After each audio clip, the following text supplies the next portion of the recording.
अस्सलाम वालेकुम स्टूडेंट्स, इस एपिसोड में हम इंशाल्लाह एक्सरसाइज 2.3 कंप्लीट करेंगे। सबसे पहले यहाँ पर आप देख सकते हैं 10 टू दी पावर 3 है और इस 10 टू दी पावर 3 की होल पावर 2 है।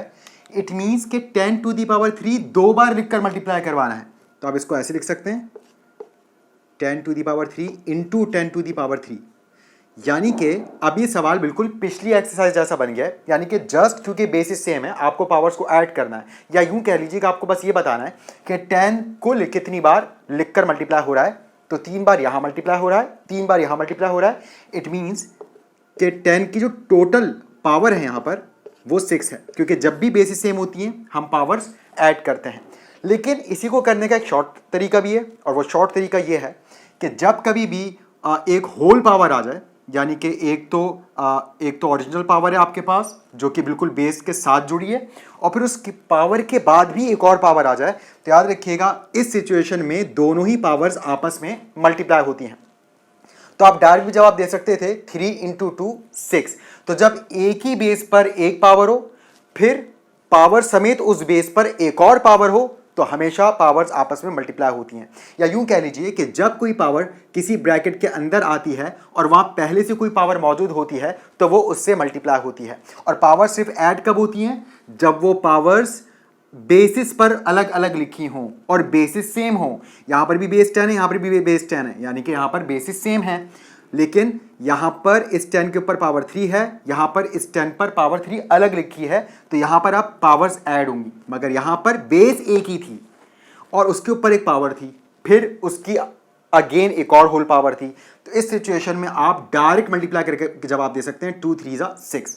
तो बिल्कुल हमें इसी कॉन्सेप्ट पर आगे चलना है, क्योंकि अगर हम इस अंदाज से, क्योंकि हो सकता है बाहर पावर 2 की बजाय 20 होती, तो क्या हम 10 की पावर 3 को इस तरह से 20 बार लिखते? नहीं, हम डायरेक्ट 3 को 20 से मल्टीप्लाई करवा के पावर 60 लिखते, दैट्स इट। तो बिल्कुल वैसे ही बस आपने इस बात को जहन में रखना है, जब भी ब्रैकेट के बाहर से पावर ब्रैकेट के अंदर आएगी आप उस पावर को हमेशा हमेशा मल्टीप्लाई करवाएंगे। बिल्कुल वैसे ही यहां पर भी बिल्कुल बाहर से आना शुरू करें। ये जब पावर 2 अंदर आएगी तो इस 2 से टकरा जाएगी, इसका सामने इस 2 से होगा, क्या हो जाएगी? मल्टीप्लाई, क्योंकि एक ही बेस है। अब ये 2 और ये 2 जुड़कर मल्टीप्लाई होकर 4 बन चुके हैं। अब जब ये 4 इधर अंदर आएगा तो वो इस 2 से मल्टीप्लाई होगा और 4 2 सा पावर हो जाएगी 8। 3 टू दी पावर 8 इसका आंसर है। यहां पर अगर आप देखें तो डिवाइड हो रहा है, और डिवाइड में आप जानते हैं, आप बचपन से पढ़ रहे हैं कि अगर बेसिस सेम हो तो पावर्स, बड़ी पावर में से आप छोटी पावर को माइनस कर देते हैं। यानी कि बिल्कुल ऐसे ही है कि ऊपर अगर आप देखें तो 3 टू दी पावर 7 है, यानी कि 3 7 बार लिखकर मल्टीप्लाई करवाया जा रहा है, जबकि नीचे 3 की पावर 2 है, यानी कि 3 नीचे 2 बार लिखकर मल्टीप्लाई करवाया जा रहा है। और जब भी ऊपर नीचे वैल्यूज मल्टीप्लाइंग फॉर्म में लिखी हों तो हम सेम वैल्यूज को कैंसिल कर देते हैं। तो नीचे 2 3 ऊपर के 2 3 को कैंसिल कर देंगे, तो नीचे तो अब कोई 3 नहीं बचा, अलबत्ता ऊपर 5 3 अभी भी रह गए। इट मीन्स कि यहां पर हमारा जवाब होगा 3 टू दी पावर 5।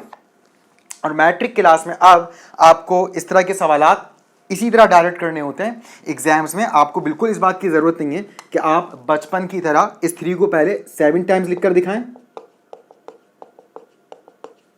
2 3 4 5 6 एंड एक और इस 3 को आप 2 बार लिखकर दिखाएं, फिर आप 2 3 से 2 3 कैंसिल कर दें, फिर आप इनको काउंट करें 1 2 3 4 5 और आप इस तरह से जवाब दे दें 3 टू दी पावर 5। तो बहरहाल कॉन्सेप्ट तो इसका यही है, मगर अच्छी बात है कि आपको डायरेक्ट इसको करना आना चाहिए। तो बस आप ये बात ध्यान में रखिएगा, हमेशा हम बड़ी पावर में से छोटी पावर को माइनस करेंगे और जहां पावर बचेगी उधर ही हमारा जवाब आएगा। यानी कि इन केस अगर यही सवाल ऐसा होता कि 3 की पावर 2 ऊपर होता और 3 की पावर 7 नीचे होता, तो ऊपर से तो दोनों 3 कैंसिल हो जाते, इधर से भी 2 3 कैंसिल हो जाते, मगर फिर इधर कितने 3 बचते? 5। 7 में से 2 3 कैंसिल होने के बाद इधर 5 3 बचते, तब ऊपर आप लिखते 1, क्योंकि ऊपर कुछ नहीं बचा, 3 1 जा ही 3 होता है, और नीचे आप लिखते 3 टू दी पावर 5। तो अब इसका जवाब होता 1/3 टू दी पावर 5। तो होपफुली आपको ये अच्छे से कॉन्सेप्ट समझ आया होगा। बिल्कुल वैसे ही यहां पर आ जाइए, यहां पर आप देख सकते हैं ऊपर -4 की पावर 4 है, नीचे -4 की पावर 2 है। ऊपर -4 4 बार लिखकर मल्टीप्लाई हो रहा है, नीचे -4 2 बार लिखकर मल्टीप्लाई हो रहा है। तो यहां जो 2 -4 हैं वो ऊपर के 2 -4 कैंसिल कर देंगे, यानी कि 4 में से 2 माइनस कर दिया आपने, इधर पावर 2 रह गई और इधर सारे -4 खत्म हो चुके हैं। तो हमारे पास जवाब रह गया -4 की पावर 2।